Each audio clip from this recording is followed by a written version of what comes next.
Okay, back. Swamps.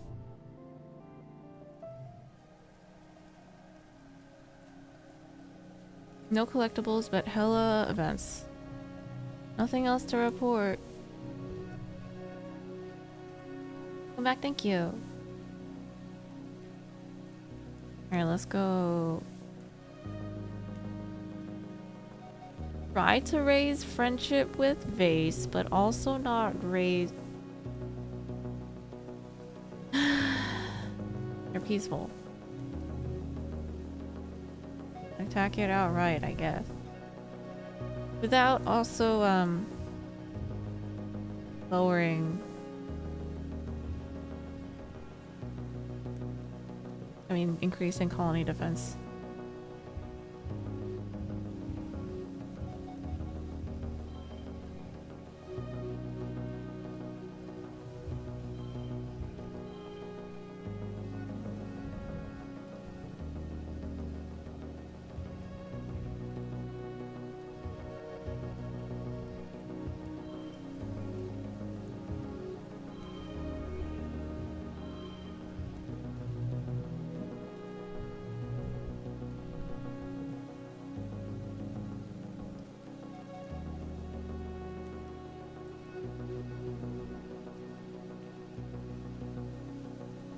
You have no trouble dispatching the slow, peaceful creature. It groans and sinks into the bog, dead. They're edible, but their skin could potentially be used as building material. Their blubber could maybe be used as a fuel resource, but it would be incredibly gross to harvest, plus it's stuck in the mud. Why? Or... No sense in killing an animal without using its body for something. It is more easily said than done. Ace leaves you to do it alone, saying he has some important work to do elsewhere. 5 hours later, you're exhausted and covered head to toe in mud and toxic Volnir blubber. It smells unbelievable.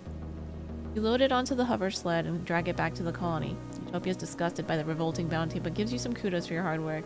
Maybe the construction crew will have some idea what to do with 10 years of Volnir skin.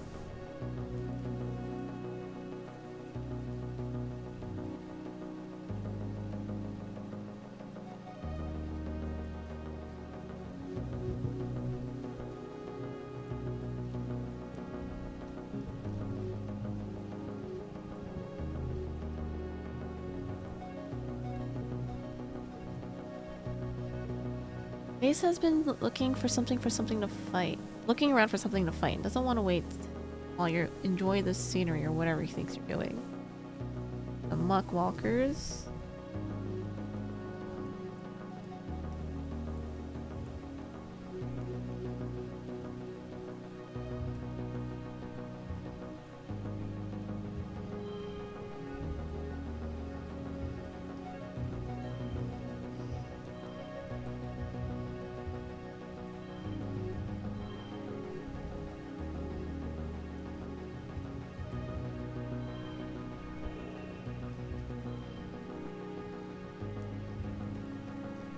And then 10.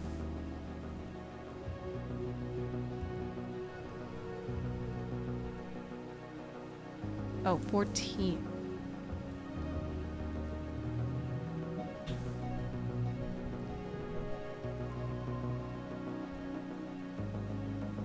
In their clumsiness, the Mugwalkers seemed more likely to crush or drown you than actually eat you. I mean, that's what they're trying to do? It's hard to tell. Kill one, and the other slither. And you kill one, and the others slither off.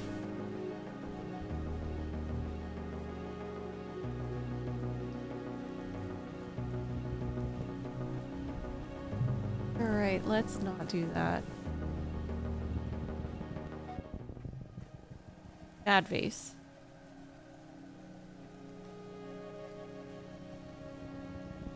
Or friend it.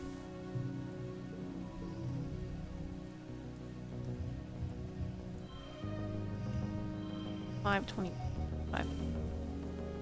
Yes, Topaz.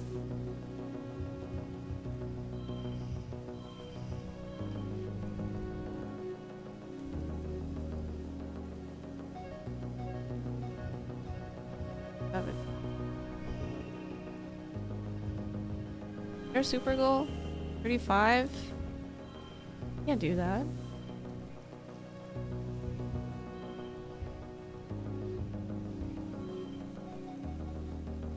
Why are there gems? Ew. Why is it like this?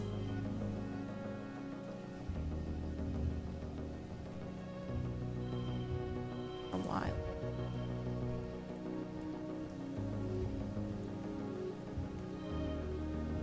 Oh my god! Okay, there you go. Just noticed this hasn't been on for a while. Liz is busy. Goes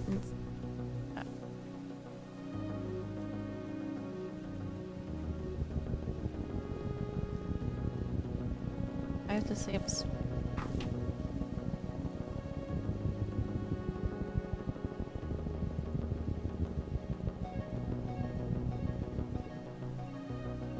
thing about a bog is the bridge engineering. No. I think wading through it would make it worse, so let's just skip over that.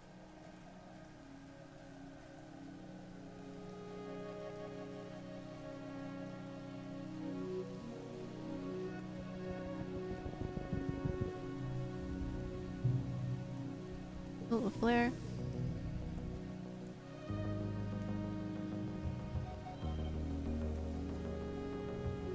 Dude.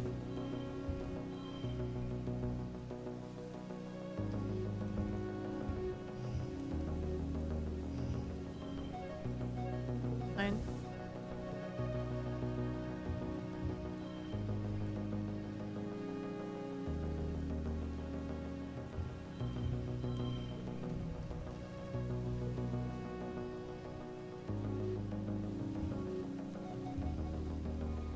Oh.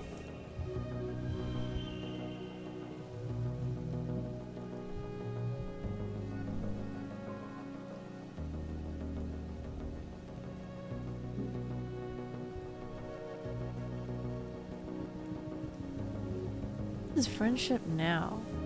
61? Alright.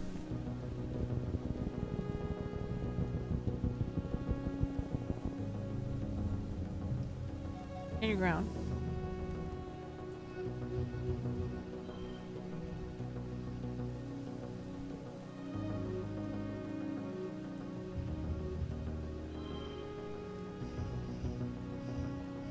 That's 3.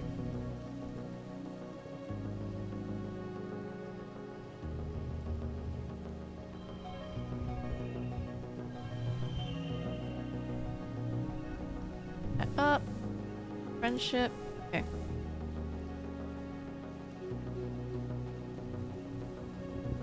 Go home.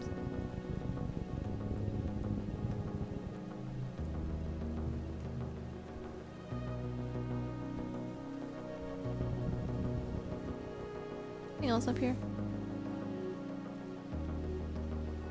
Nope, just that. Okay, so we can do that last one. 5. I should be able to do one more event. Net vase jabbits. Animals. Is this combat? I don't remember.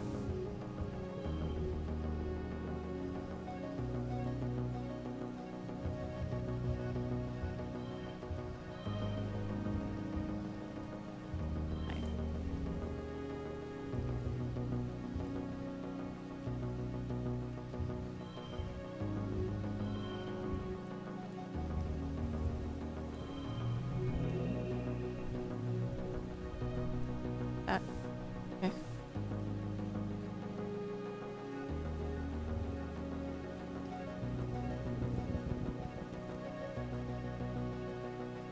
Alright, let's just double back, see if I can use anything else out of this map.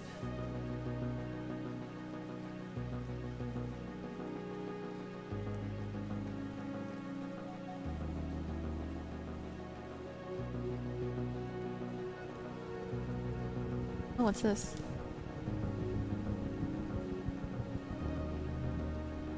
Look at that, it's a Unisaur corpse, just rotting there in the thick mud. Maybe it's the one you wounded. Not edible, but you figured you could harvest a shining horn. Yay! Alright, awesome.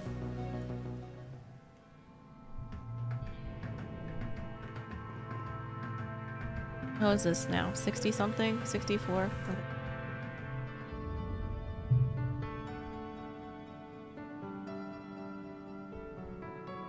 Out with Stratos. I know you think he's evil, Tammy says, holding Echinacea to her shoulder while she speaks urgently to Cal, but even a little bit that he's right about Vertumna being too dangerous.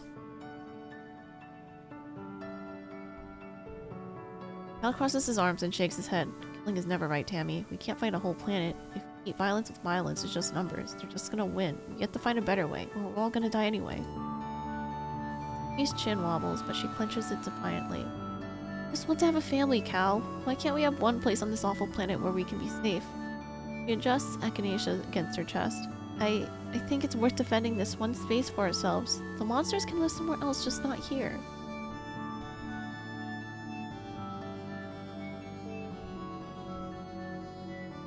I'll kill it well. Right, we fight to survive. Tammy nods, grateful for backup. I just want Echinacea to grow up somewhere safe, she says firmly. Like we did. You'll have— wait.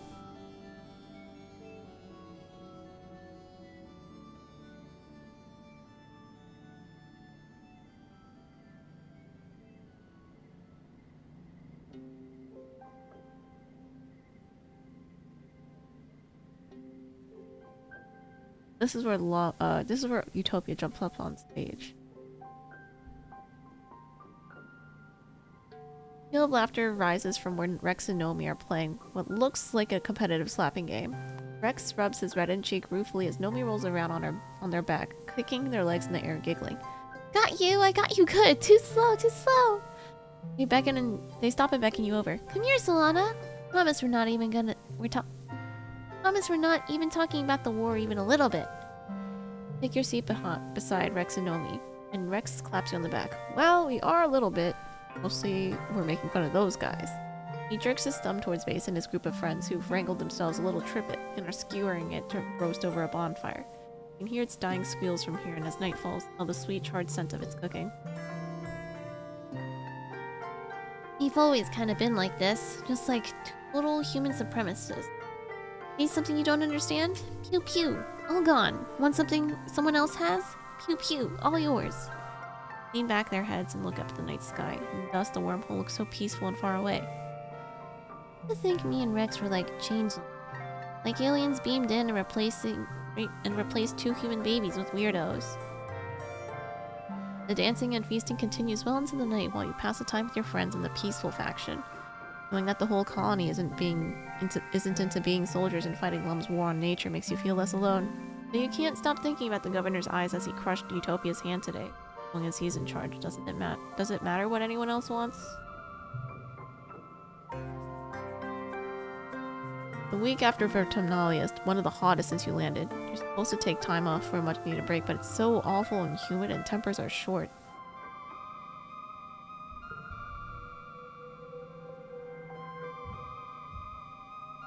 Dust, so there's no recovery this.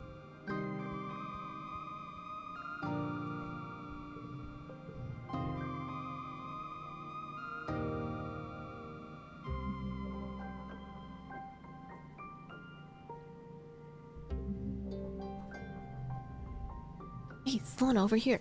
You look around and see Rex gesturing you towards a tarped up rubble. You head over and pop your head inside.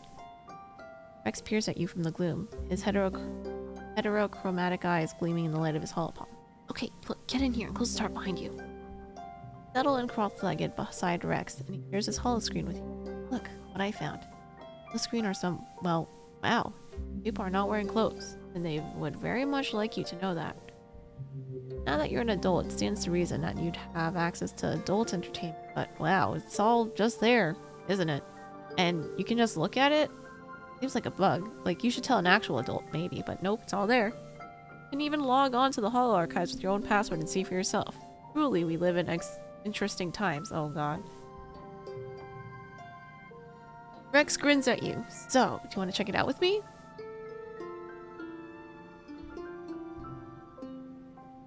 Needy friendship. Sure. He shuffles over and you make yourself comfortable in the rubble. You scroll through the entertainment options. Jeez. Rex murmurs, tipping his head to the side at one of the holovid thumbnails. I didn't know bodies could get to that shape. Eventually you find one that looks, well, if not good, then at least entertaining. You spend an enjoyable hour or so in the company of Rex and few dozen very nice strangers who seem to like not wearing clothes and getting stuck in weird places.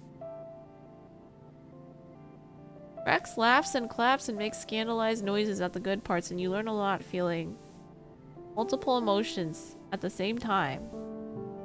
Eventually you run out of laughs and Rex closes his hollow palm. Wow, moral of the story, old Earth humans had a lot of time on their hands, right? He wipes tears of mirth from his eyes. That was a blast. We should do it again sometime.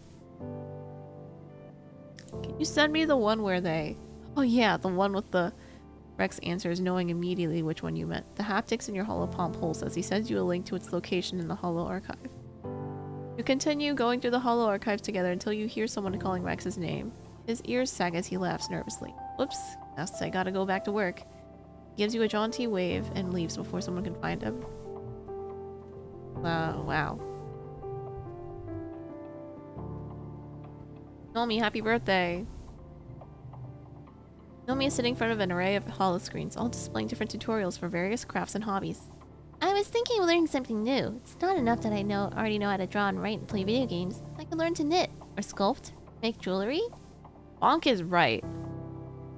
You think about this for a second. I know we can just damage or print stuff like that, but it's nice to make stuff with your hands, right? Happy birthday, Nomi.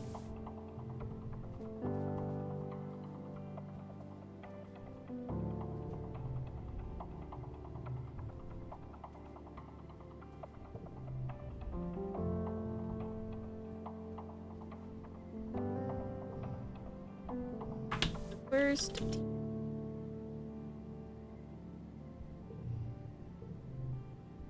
Spot Vase running over to Geoponics and hurry up to catch him. As you approach, you can smell the crackle of ozone from a glass cutter in the air. Vase is standing in the doorway to the shed, firing at someone and something inside. Stupid sodding moths. You peer into the dim shed. There's a pile of smoking dwarves moth corpses on the ground, and the last one fluttering frantically in the corner trying to get out. Vase shoves the plastic cutter at you and takes a knife from his belt. Hold the door, Solana. I'm gonna get this null shit with my bare hands. The fluffy dwarves moth chitters in fear as Vase approaches. It may be a pest, but you get the impression that whatever Vase is gonna do to it is downright inhumane. Not if I get it first.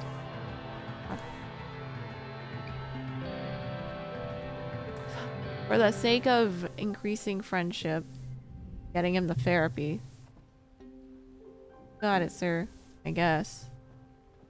Ow, no! Wield the plas cutter and take a position at the door. Vase charges in and grabs the dwarf's mouth by its whiskers, yanking it to the ground. He steps on its hard carapace and slices off then its diaphanous wings.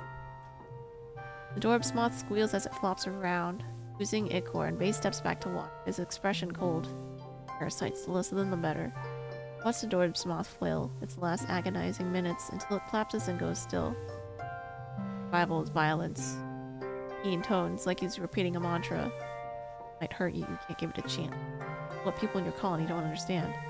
People like Cal who think everything can just get along.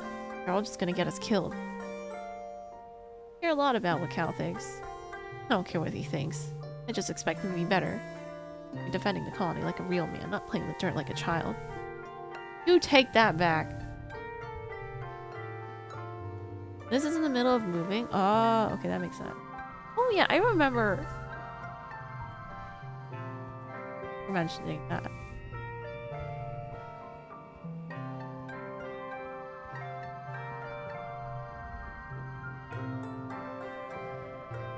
Take this.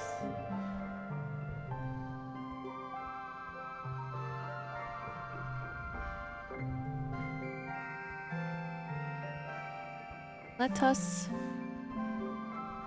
cover lounge. Relax in the lounge. Volunteer for the kitchen. Wahoo. Oh shit.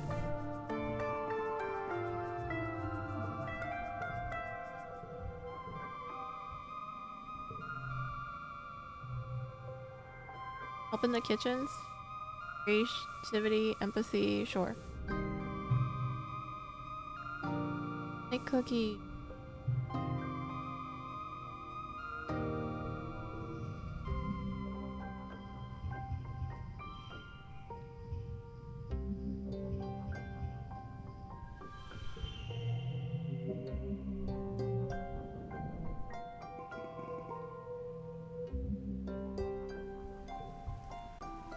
Oh, wait, dust 3. 5% chance to gain one extra skill. Hog? Okay, dust, wet 1 is Mars.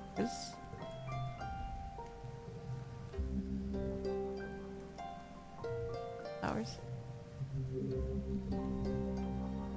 Rex. Caught Rex's leg hanging over the side of a makeshift hammock he's fashioned out of tarp cloth. He's asleep, but he stirs as your shadow falls over his face. Huh? What's up? You need something?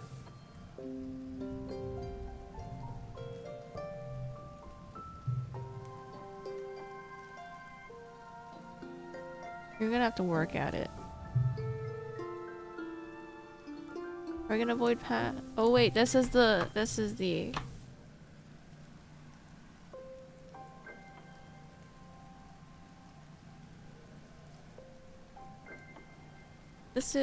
a ending.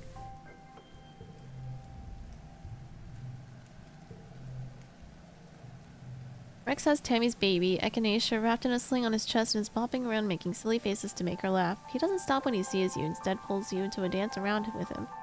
Gotta get that baby time in while Tammy has a nap, he says, smiling so wide you can see both of his pointed canines. Get her, she's the best!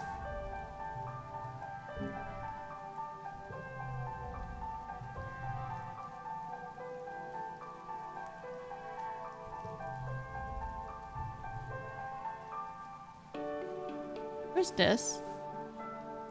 He doing so? Oh, he's doing some sussy thing. Wanna make something?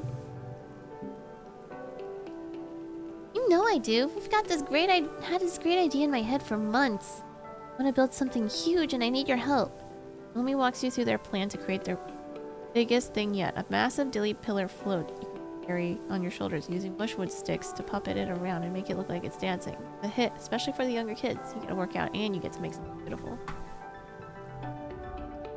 Catch Naomi in the lounge, drawing on a little piece of actual...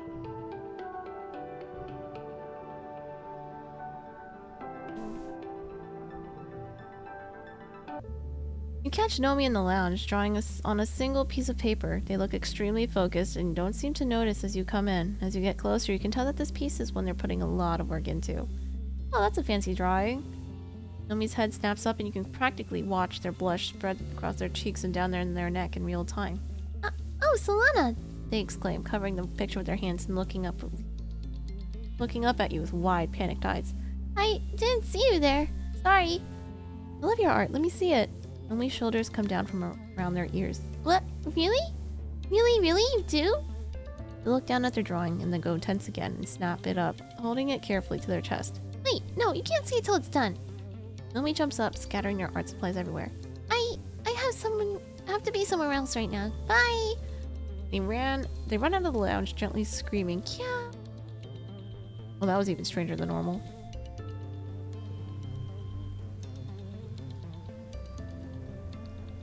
What, right?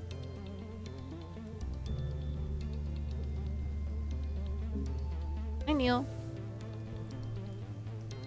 What are you doing? I'm not gonna stop you.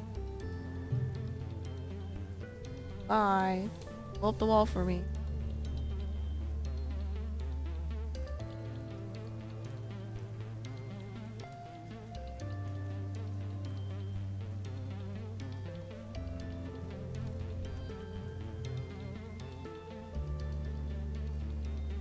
Al's in deep conversation with one of the other gardeners as you approach, but as soon as he sees you, he breaks away from them and scoops you up in a bear hug.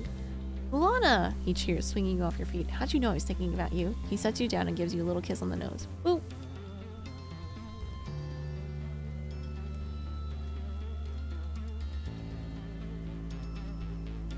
I guess I should help in the kitchen. So that... Oh, wait. Oh, wait, no, your birthday is next. Shit. Playing competitive Valorant. Jerry, why would you do this to yourself? The game's great. This is the second run. I'm trying to get all the endings that are special. That's why we're here.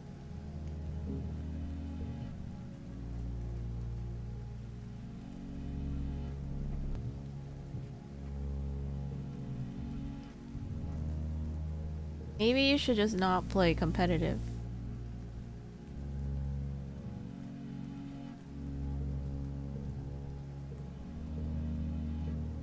Want it to 5 stack? Oh, okay, then just enjoy your time with your friends. What do you mean? The new bar that Rex built is lovely at night, and during the day it's a nice quiet space to sit and work or study. You meet Dr. Instance there drinking a cup of blep tea, looking out through her schedule in her holopalm. She runs a hand through her hair and mumbles. The rest in this colony's out of control. I think she's talking to herself until she looks up. Every day more people come to the med bay just looking for someone to talk about their anxiety or their bad day. I don't have time for this. Keep listening. Can't be expected to do everything around here. I have no training in mental health at all, but who else is going to do it? The toll it took on Counselor Besk. Didn't know the burden was killing her. This enchanted don't have a mother. Just because people couldn't... Dr. Instance catches herself, realizing with alarm that what she just said aloud. I shouldn't have said that. Stress must be getting to me too. Dr. Instance turns to consider you. You are good with people, aren't you? She takes a sip of her tea and grimaces. You know, what we really need is a good barista. Make tea by day, serve alcohol by night, and listen to people who need someone to talk to. If you want the job, just walk to the other side of this bar and start making tea. God knows the kitchen couldn't brew a decent cup of blep if life depended on it. She makes a face at her cup and pushes it away. So, what's your damage? She gives you a stony look. I'm afraid my secrets died with Besk's. Focus on other people. It's a better use of your time.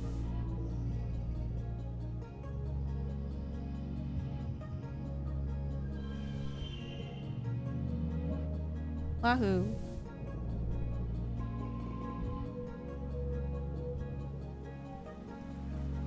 Cut to base.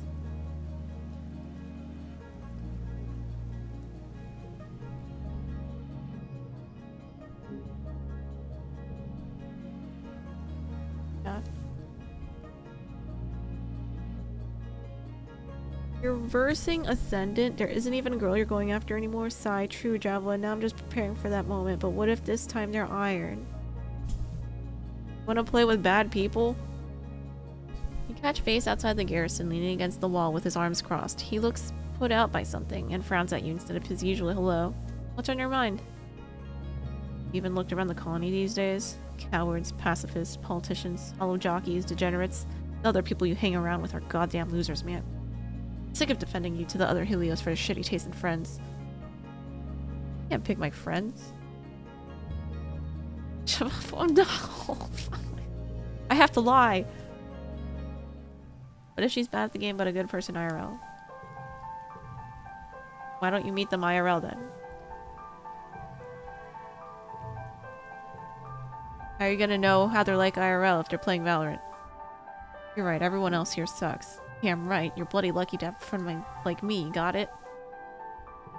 He pushes himself off the wall and loops his arm around your neck. Who else looks out for you like I do, huh? Huh? At least he's not making kissy faces at Nem anymore. Very uncomfortable. Paintballing.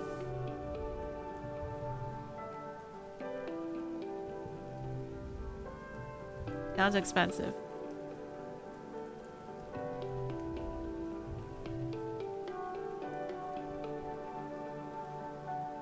Alright, let's look at the bar. Empathy, creativity, tangent. You report to the cafe for your first shift as barista, expecting to be shown, well, how to do anything. What you're met with instead is a crowd of people who'd like their blep tea, and they'd like it now. You barely know how to pour water. This isn't gonna go well. After you get set up behind the bar and start taking orders. You get set up behind the bar and start taking orders. After a few false starts, you quickly figure out how to brew blep tea and pour a lightly fermented potato juice so it doesn't form a head. Foaming soy or float cow milk for the perfect latte is still a disaster, though. Most people are understanding and happy to order a different drink while you're learning, but by midday, you realize your tip jar is completely empty. The people take chances and make mistakes.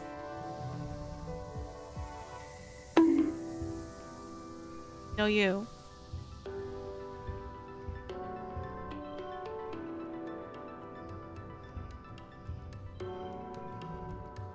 Night.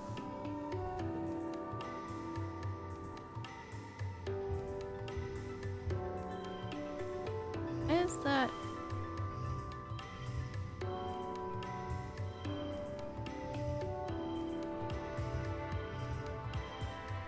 Door.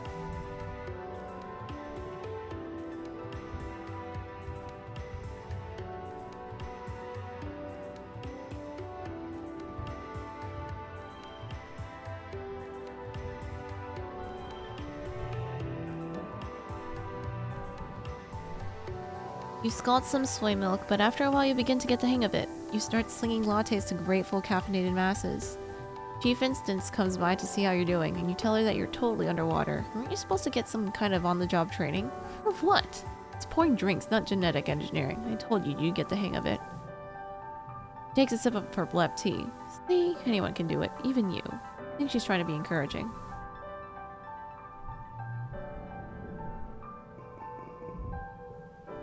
I thought this was supposed to get me, points with... What's his face?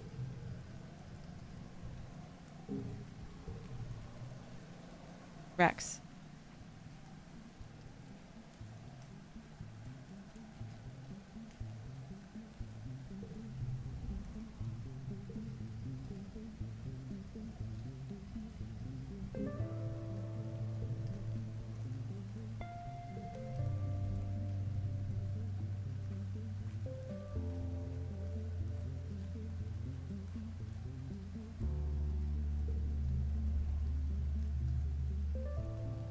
Out of here.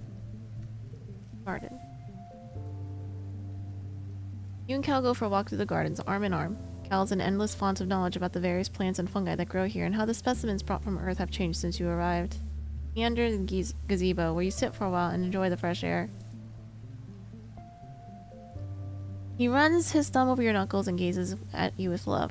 My favorite place in the colony. He kisses the back of your hand, and you're my favorite person.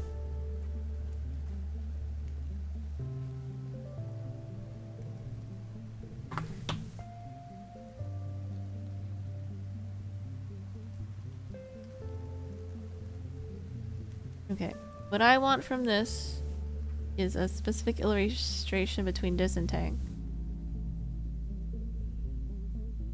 The last time there was a baby in the colony, you were basically a child yourself. You don't remember babies being so loud.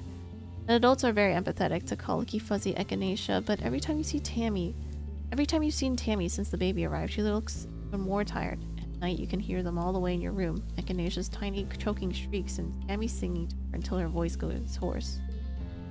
Everyone expected Tammy to rely on Auntie Seated in the new creche, letting her watch echinacea just like she watched all of you when you were babies, but for some reason Tammy's been stubbornly trying to do it alone. Maybe because she has so much experience from volunteering in the old creche, Tammy thinks she doesn't need the help. Even when she does put echinacea in the creche, it's because Tammy's right there, still caring for her. And the things Tammy would normally help with get backed up, which makes her even more stressed.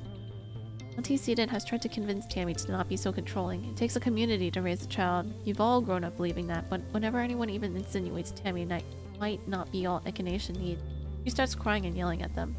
I've never seen Tammy. It's really unsettling. Today you find Tammy in the lounge, bouncing a squawking echinacea on her shoulder. Though her movements are light and happy, her face is empty, like totally checked out. Hey Solana, she says, summoning up a smile as you approach. Sorry, am I being too loud? I can go. How are you? Just then, echinacea starts howling, her little lungs making a truly impressive sound, and Tammy falters. It's okay. Tammy has not got this and she knows it. You can tell she doesn't really think she can handle it. My turn to babysit. Oh, there you go. Yes! One illustration down. Tammy brightens. Oh, that's a great idea. Echinacea, I think it's time to meet Auntie Solana. When Tammy fall into a routine where every evening after dinner you take echinacea and go for a nice long walk through the gardens.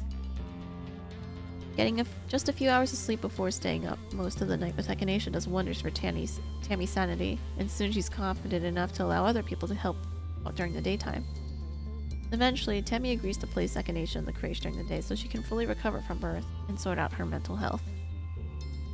She still wants to spend a lot of time in the crèche, but it's because she wants to, not because she feels like she has to prove she's a good mom. Still hard raising a little baby, but going to do great. With a little help from the colony that loves her.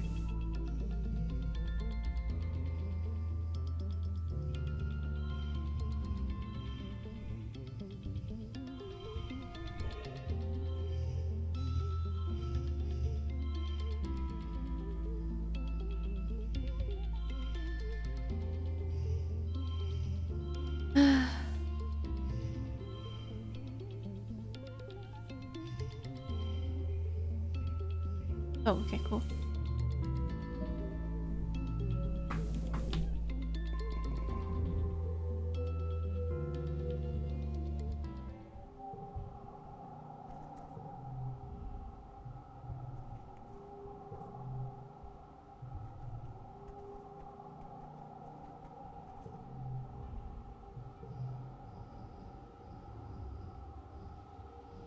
Flower.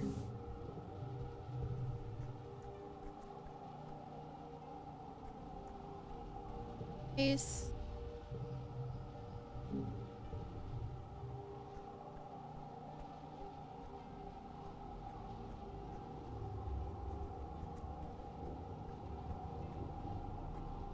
I unlock other stuff. Stop yet.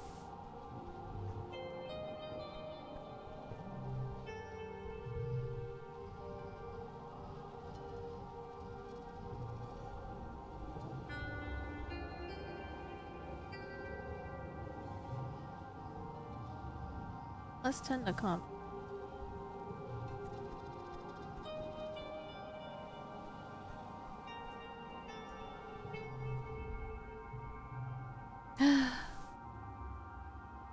A3. And I have so much kudos.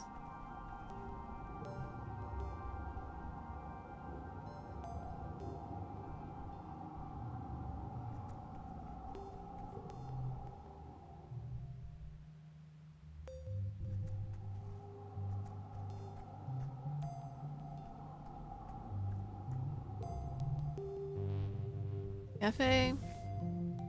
Rex stumbles in just as the workday is about to start, bleary-eyed and hair all rumpled up to one side. You ask him what it'll be, and he makes a long, tired noise. Surprise me, but nothing too stiff. I have to drive the hover loader in an hour. Make him a black latte with cloaked cow milk. It has milk in it. That's like breakfast, right? Of course. Do you want to draw in the form? In the foam. A good portrait of Rex. Whoa! Rex exclaims when he sees your art. This is great. Have you been practicing? He gives you a big tip. Well, a medium tip anyway. Rex doesn't have a lot of kudos. He spends them all on impressing Mars. Rex stays a while to enjoy his latte, even though it's making him late for work. I'm glad this place is finally done. Colony really needed a place that was just made for relaxing in, right? You admire Rex's handiwork and he admires your latte brewing.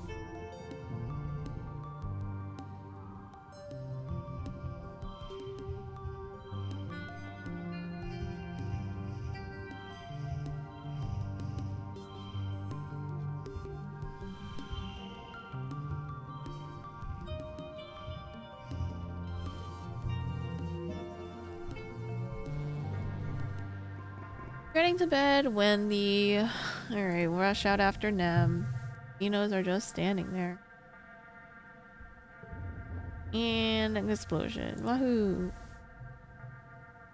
An explosion rocks through the colony, the shockwave hitting you like a physical blow, and the heat right after, like walking into a wall of fire.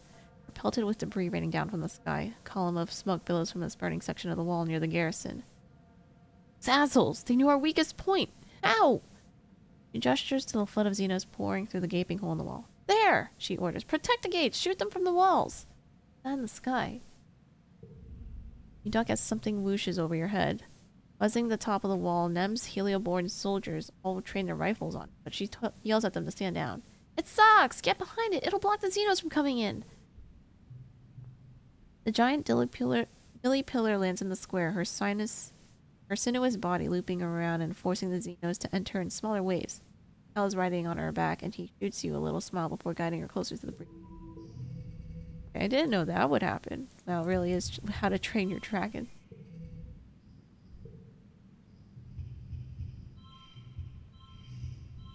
Seven.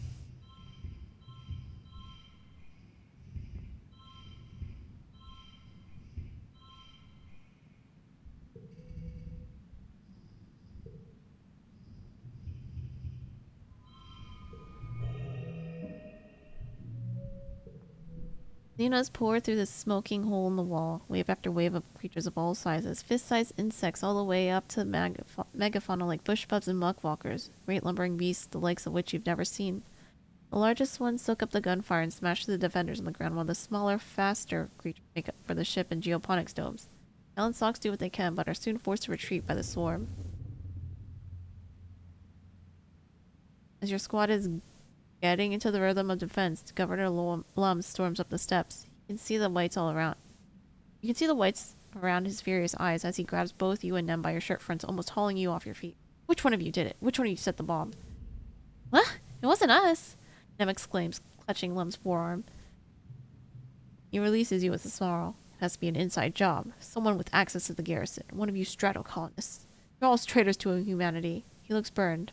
Possibly badly. Part of his uniforms are still smoldering. I wonder if he and his squad were near the dead because of it. Give me command of your squad, he orders Nem, taking them down to the courtyard to engage the enemy directly. They took a chance on you, Nemini. You can't be trusted like the rest of them. My squad? He looks conflicted. Lum is the governor, and outranks her as a soldier, but he's Lum. His plan is bound to be dangerous or even suicidal. The rest of the squad are Helioborn, yes, but they're teenagers just like you. Don't you need us up here supporting defenders on the walls? Let's ask security chief. Nem looks relieved. Yeah, let me just check with Rhett, okay? He might need us. Let me just check. Lum nods her forward, and Nem steps away to confer with Rhett over her speak. When she returns, she looks unsure. He says you can't order a bunch of kids into the worst part of the fight just because you think it'll look cool. He wants us to stay on the walls.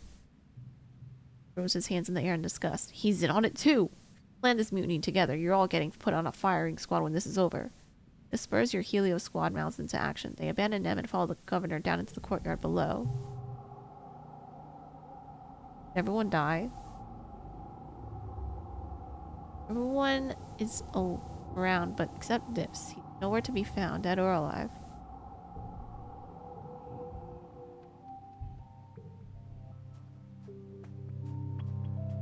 Quiet.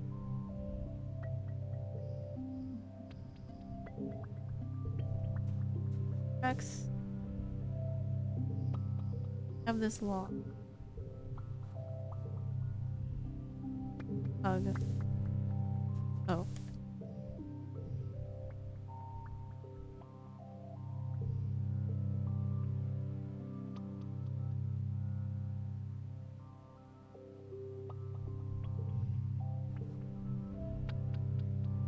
Rex is hanging out with Nomi in a secluded area of the colony, but as you approach, you can tell from the first aid kit and Nomi's tense posture that this is not a casual visit. Please stop fussing, Rex. Nomi pouts, dabbing some ointment under Rex's eye. You have a cut right here.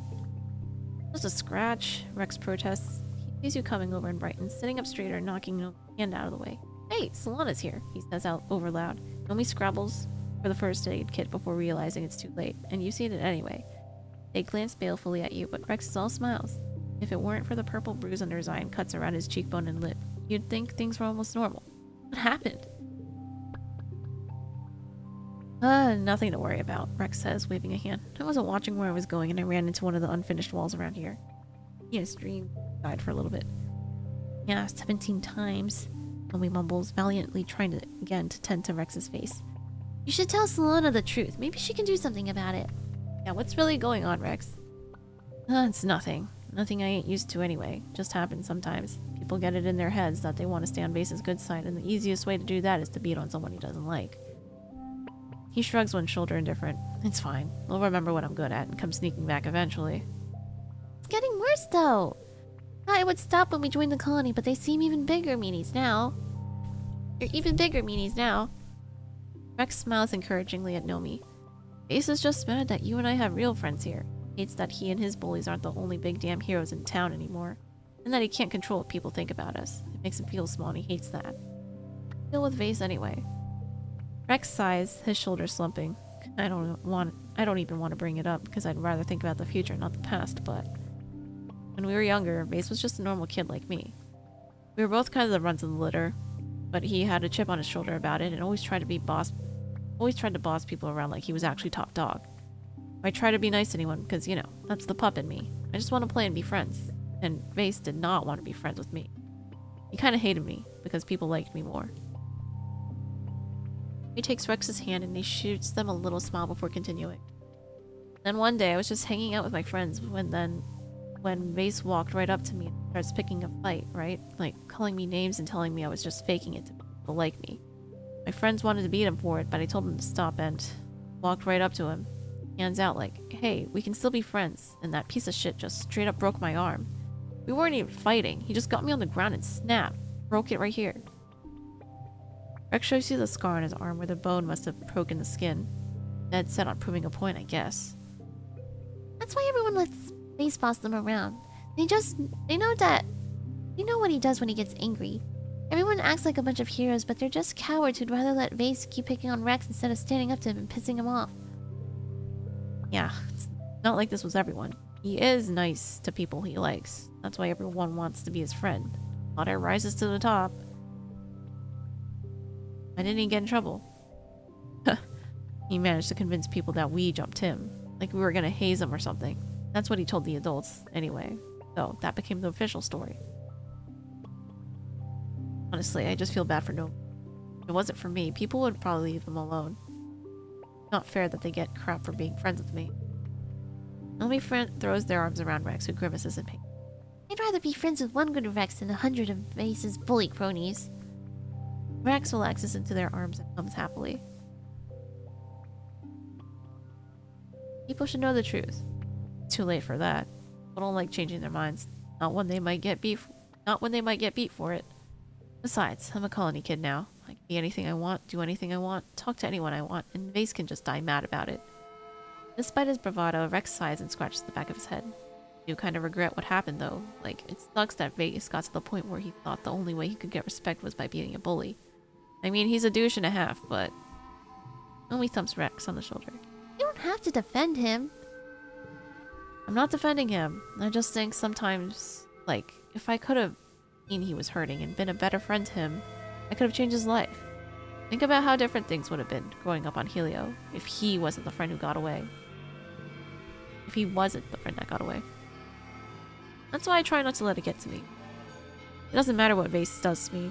You can hurt someone who chooses not to feel pain. You can't hurt someone who chooses not to feel pain. He's gonna get his full ass kicked someday. I'm still gonna be right here. He reaches out and takes your hand, and Nomi takes yours. Your other one, so the three of you are linked. I have everything I need.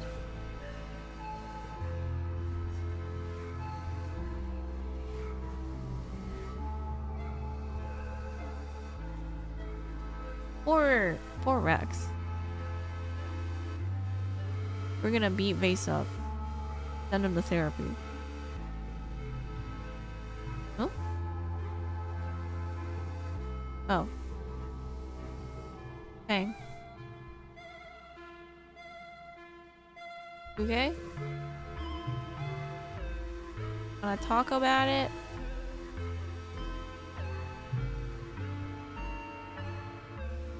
We could do better.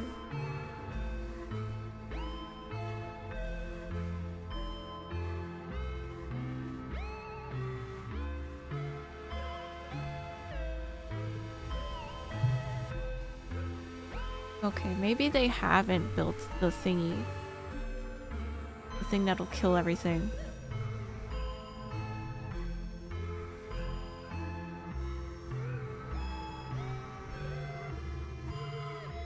Maybe.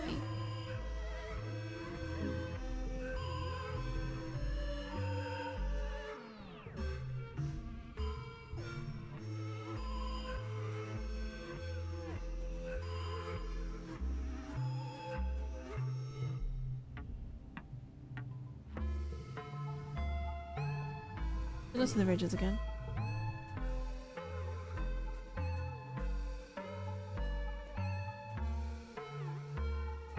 I have to do the barista thing like 10 times though, I think, or to some extent, so that— oh wait, no, this has to come back home. I have to fetch him. Oh god. Okay. Well, in that case, we'll pick this up next time. I will fetch this back home for my own time, assuming that he doesn't have to do dialogue. Then I won't have a Xenosaur thingy.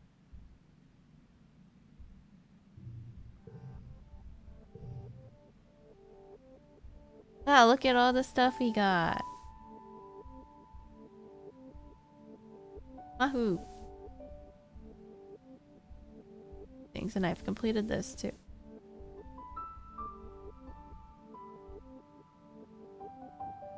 Okay. Oh, I'm missing 3.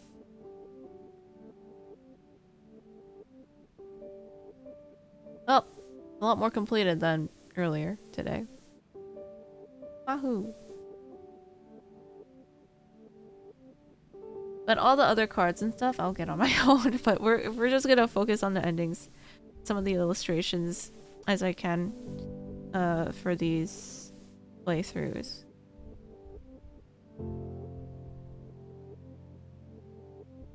Get matchmaker in this one. We'll try, but I don't have to like worry about it in the golden run. But yeah, anyway, thanks everyone for hanging out with me in this timeline. And much appreciated for everyone who spends their time here. I greatly appreciate for real. Can't overstate that enough.